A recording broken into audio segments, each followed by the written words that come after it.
Have you ever entered the wrong passcode on your iPhone several times and suddenly found yourself staring at an iPhone unavailable or iPhone disabled message? If so, you're definitely not the only one. For many users, seeing that screen can be alarming.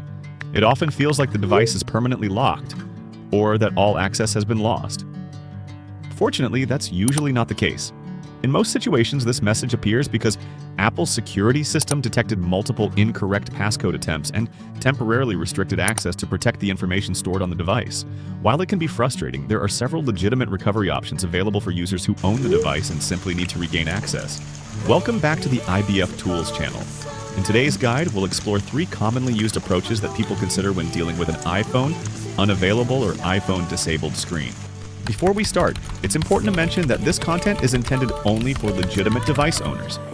Apple's security features are designed to protect personal data and prevent unauthorized access to lost or stolen devices. Let's begin with the first option. Method 1. Reset through Apple ID.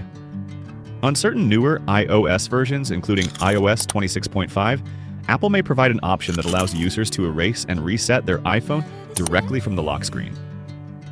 After multiple failed passcode attempts, you might see an option such as Erase iPhone or a similar recovery prompt.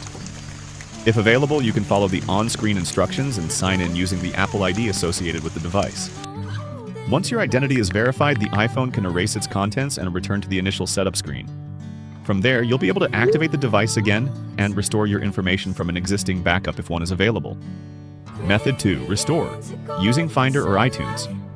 Another widely used recovery method involves connecting the iPhone to a computer. To begin, place the device into recovery mode and connect it to a Mac or Windows PC. Once detected, Finder or iTunes will usually present options to either update or restore the device.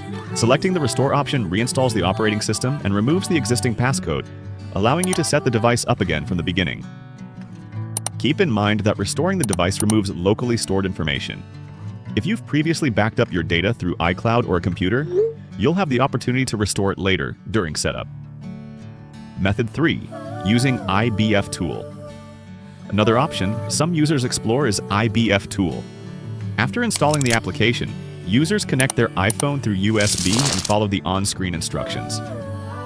The tool helps identify the connected device, check the software version, and guide the user through the recovery workflow.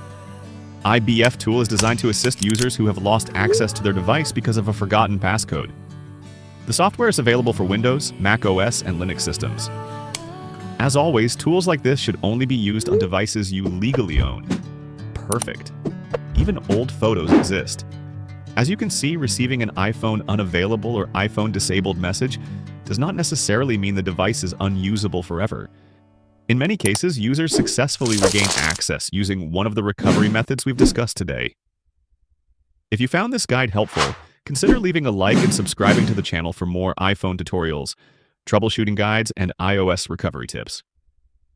If you have any questions, feel free to leave a comment below or reach out using the contact information provided. Thanks for watching, and I'll see you in the next video.